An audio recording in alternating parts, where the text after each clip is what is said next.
25-26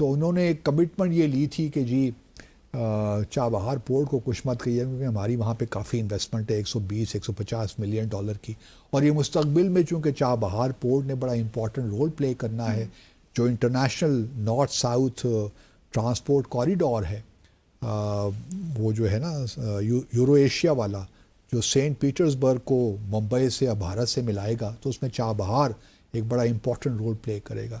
تو اس کو آپ کچھ مت کیجیے گا کیونکہ گوادر کا توڑ یہی ہے اور پاکستان کے کراچی پورٹ کا بھی توڑ یہی ہے.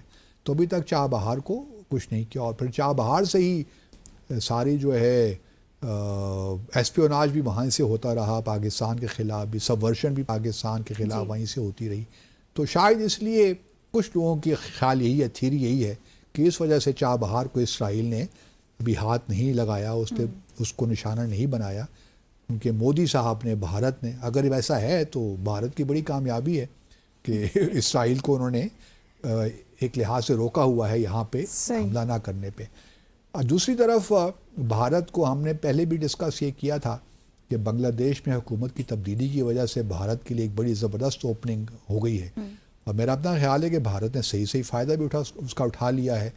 اور ابھی آنے والے دنوں میں اگلے ہفتے بنگلہ دیش کے جو فارن منسٹر ہیں Khalil ur-Rahman Sahab, he is visiting India at the invitation of Indian government.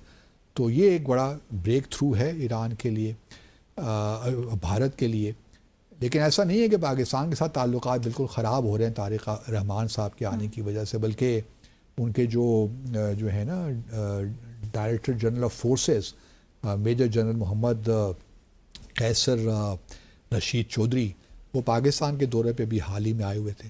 لیکن یہ پہلے پاکستان آنے سے پہلے یہ بھارت بھی گئے تھے. جو پہلا وزٹ بھارت کا ہوا تھا وہ چودھری صاحب ہی کا تھا، میجر جنرل چودھری صاحب. تو دونوں طرف معاملات ٹھیک چل رہے ہیں. اور ابھی بلکہ خلیل الرحمان صاحب تو ترکیے کا دورہ بھی کر کے آئے ہوئے ہیں نا، وہاں بھی چلے گئے تھے. تو آئی ایم شیور کہ Bangladesh is playing its cards very very well.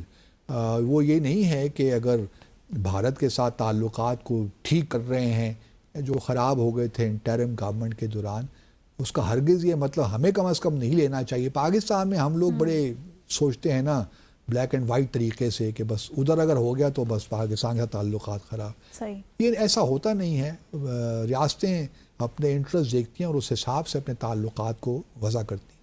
تو یہ بھی بات یاد ہے کہ پاکستان کے ساتھ بھی امپورٹنٹ ہیں بنگلہ دیش کے تعلقات. ایک پیپل ٹو پیپل جو وارمتھ ہے وہ اپنی جگہ پہ ہے. لیکن اس وقت اگر آپ دیکھیے تو بنگلہ دیش کے جو انٹرسٹ ہیں وہ لگتے ہیں بھارت کے ساتھ. ایک تو بھارت ان کا بارڈر، لانگ بارڈر، پھر وہاں سے بجلی بھی لیتا ہے، کیا کیا نہیں لیتا بھارت، بنگلہ دیش بھارت سے. اور پھر ایک کوریڈور بھی بننے جا رہا ہے. تو بہت سی ایسی چیزیں ہیں جس پہ بنگلہ دیش ڈیپینڈنٹ ہیں بھارت پہ. اور بھارت کے لوگ بھی جو بارڈر اسٹیٹس ہیں، چاہے وہ آسام ہو یا تریپورا ہو، اور بھی بہت سی اسٹیٹس ہیں، تو وہ جو ہے ان کے تجارت ان کے لیے، جس طرح دیکھیے ہمارے یہاں پنجاب مثال کے طور پر بھارت کا جگہ جو ہے، تو وہاں جو پنجابی ہیں بھارت کے، ان کا ایک انٹرسٹ رہا ہے ہمیشہ کہ پاکستان کے ساتھ ٹریڈ بحال ہونا چاہیے، کیونکہ ان کو ڈائریکٹ فائدہ ہوتا ہے نا. وہ ٹریڈر ہیں، یہاں پہ چیزیں بھجواتے ہیں، منگواتے ہیں. اسی طرح بنگلہ دیش کا معاملہ بھی ہے. تو مجھے کوئی حیرانگی نہیں ہے اگر طارق رحمان صاحب کی حکومت جو ہے وہ معاملات کو بھارت کے ساتھ درست کر رہی ہے. اور اس میں کریڈٹ گوز ٹو انڈیا کہ انہوں نے چیزوں کو صحیح بھانپ لیا. اور جو طارق رحمان صاحب کی والدہ صاحبہ کا فنرل ہوا تھا اس میں انہوں نے جے شنکر صاحب کو بھجوایا. اور پھر جو اوتھ ٹیکنگ سیریمنی تھی طارق رحمان صاحب کی، اس میں بھی انہوں نے اپنے اسپیکر کو بھجوایا، اورلا صاحب کو. ہمارے سے یہ غلطی تھوڑی بہت ہوئی. ہمیں چاہیے تھا کہ ہمارے وزیر خارجہ جاتے، گو کہ وہ بہت مصروف تھے اور ابھی ہیں بھی، لیکن پھر بھی کوشش یہی کرنی چاہیے تھی، یا وزیر خارجہ کو بھجوا دیتے، یا پھر ایاز صادق صاحب کو جو پہلے گئے تھے خالدہ ضیاء صاحب کے فیونرل پہ، انہی کو بھجوا دیتے وہ ٹیکنگ سیریمنی میں. اب اصل سوال جو ہے نا وہ یہ ہے کہ طارق رحمان صاحب اپنا دورہ پہلا کہاں کا کرتے ہیں. کچھ لوگ یہ کہہ رہے ہیں کہ شاید وہ بھارت ہی جائیں، اور ممکن ہے کہ اگلے ایک آنے والے 2-3 ہفتوں میں ہمیں یہ معلوم ہو کہ طارق رحمان صاحب، اور شاید یہ جو خلیل الرحمان صاحب جا رہے ہیں بنگلہ دیش، یہ شاید اسی وزٹ کی پریپریشن کے لیے ہے.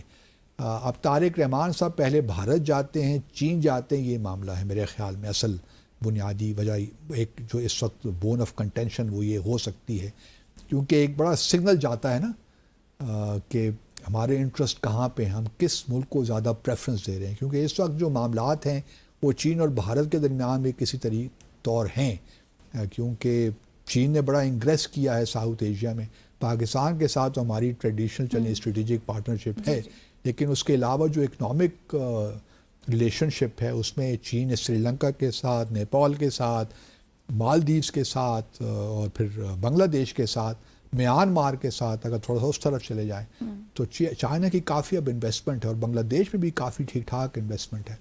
اب طارق رحمان صاحب کیا فیصلہ کرتے ہیں، وی ول سی ان دا ڈیز ٹو کم، اور لیکن پاکستان کو دل برداشتہ نہیں ہونا چاہیے، اس طرح ہی تعلقات آگے بڑھتے ہیں، ہمیں اپنے فوکس طریقے سے اپنے جو معاملات ہیں ان کو آگے بڑھاتے رہنا چاہیے، اور میں امید کرتا ہوں کہ پی آئی اے بھی اپنی جو فلائٹس ہیں، بنگلہ دیش ایئر لائن تو آ رہی ہے لیکن پاکستان بھی، پی آئی اے بھی اپنی فلائٹس شروع کرے گا۔ صحیح۔ اسی کے ساتھ ہی آج کے ڈیسائفر ود عبدالباسط کا وقت یہاں ختم ہو گیا ہے۔ منتہا حسن کو اجازت دیجیے گا، اللہ حافظ۔